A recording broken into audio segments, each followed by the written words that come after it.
നമസ്കാരം. മൂന്നാം തുടർഭരണത്തിന് വേണ്ടി അങ്ങേയറ്റം കഷ്ടപ്പെടുകയാണ് പിണറായി വിജയൻ. അതിനുവേണ്ടി കള്ളക്കഥകൾ പ്രചരിപ്പിച്ചുകൊണ്ടിരിക്കുന്നു. ഇതുവരെ ഒന്നും ചെയ്യാതിരുന്നതൊക്കെ ഇപ്പോൾ ചെയ്യുന്നു എന്ന് വരുത്തി തീർക്കുന്നു.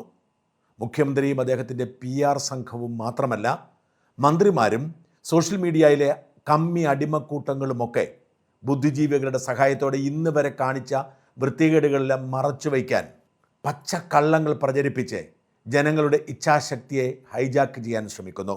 വഴിയിലിറങ്ങിയാൽ നിറയെ ഹോർഡിങ്സുകളാണ്. ചിരിക്കാനറിയാത്ത പിണറായിയുടെ വൃത്തികെട്ട ചിരി, ഒപ്പം സർക്കാരിനെ സ്തുതിക്കുന്ന നുണ സാഹിത്യം.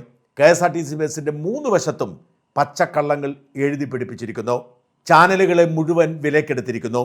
വാർത്താ ചാനലുകളെ മാത്രമല്ല, പ്രോഗ്രാം ചാനലുകളെ പോലും വിലക്കെടുത്തിരിക്കുന്നു. കേവലം പരസ്യമല്ല എന്നോർക്കണം.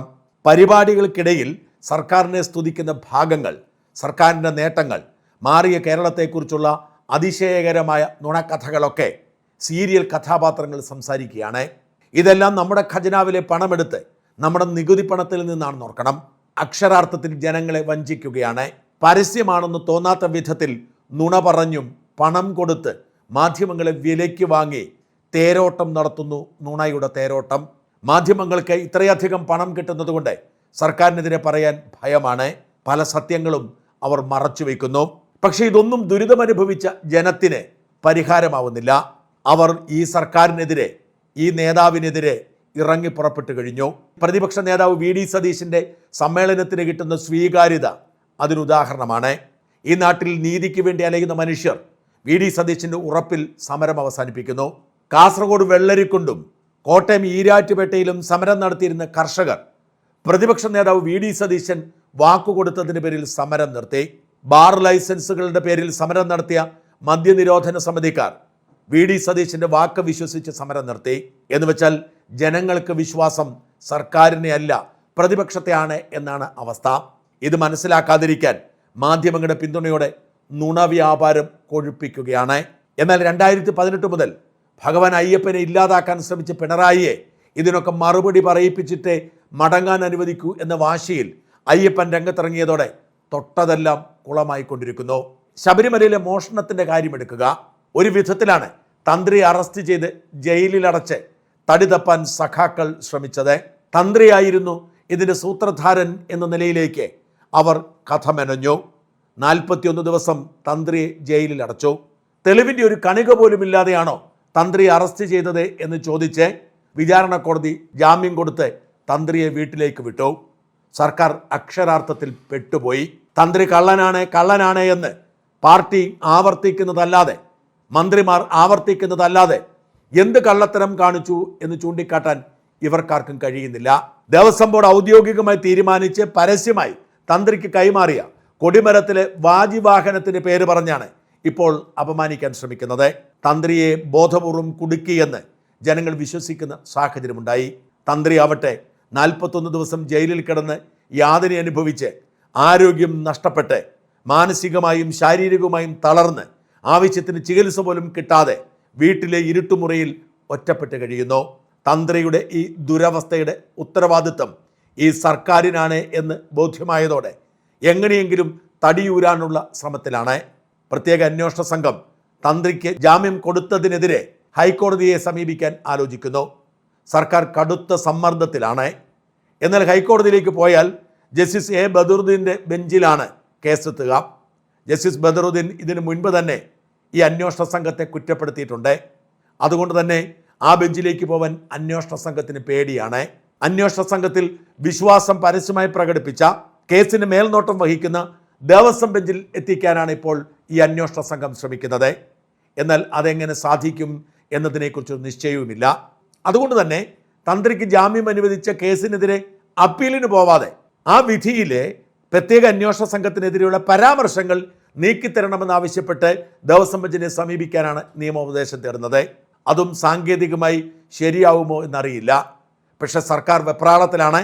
എങ്ങനെയെങ്കിലും ഒരു പരിഹാരമുണ്ടാക്കണം, ഹൈക്കോടതിയെ കൊണ്ട് ഇത് തിരുത്തിക്കണം, അല്ലെങ്കിൽ സർക്കാരിന് ക്ഷീണമാകും എന്ന് സർക്കാരും CPM വിലയിരുത്തുന്നു.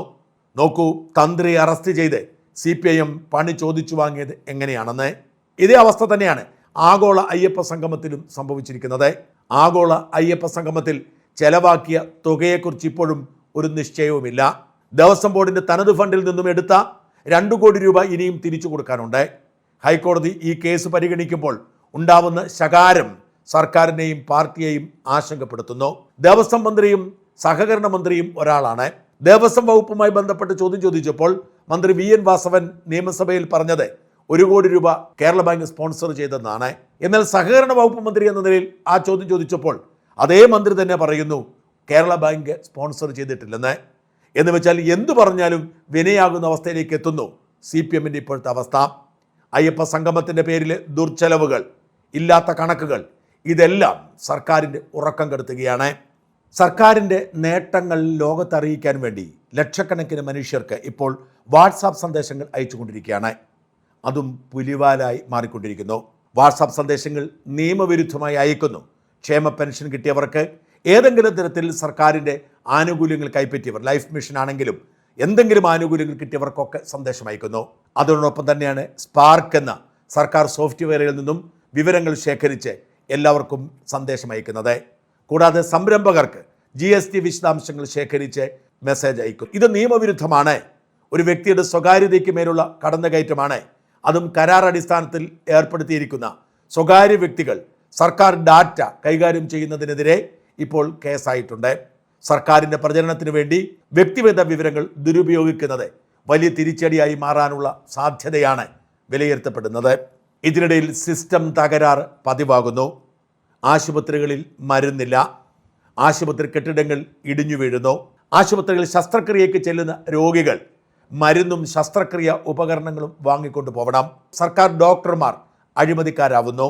ഒരു യുവതിയുടെ പ്രസവമെടുത്ത ശേഷം സർജിക്കൽ ഉപകരണങ്ങൾ കൊണ്ട് മലാശയത്തിന് മുറിവുണ്ടാകുന്നു. ഇപ്പോൾ ആ യുവതി മലവിസർജനം നടത്തുന്നത് മൂത്രവിസർജനം നടത്തുന്ന ഇടത്തിലൂടെയാണ്. ഇത്തരത്തിൽ ഉത്തരവാദിത്തമില്ലാത്ത സർക്കാർ ഉദ്യോഗസ്ഥന്മാരും ഡോക്ടർമാരും സർക്കാർ സംവിധാനങ്ങളുമൊക്കെ സിസ്റ്റത്തിൻ്റെ തകരാറായി മാറുമ്പോൾ അതും സർക്കാരിന് ക്ഷീണമായി മാറുന്നു. സർക്കാർ ഡോക്ടർമാർ പോലും കൈക്കൂലി വാങ്ങുന്നതിൻ്റെ തെളിവുകൾ പുറത്തു വരുന്നു. സർക്കാർ ആശുപത്രികളിലെ ഡോക്ടർമാർ സമരത്തിലാണ്.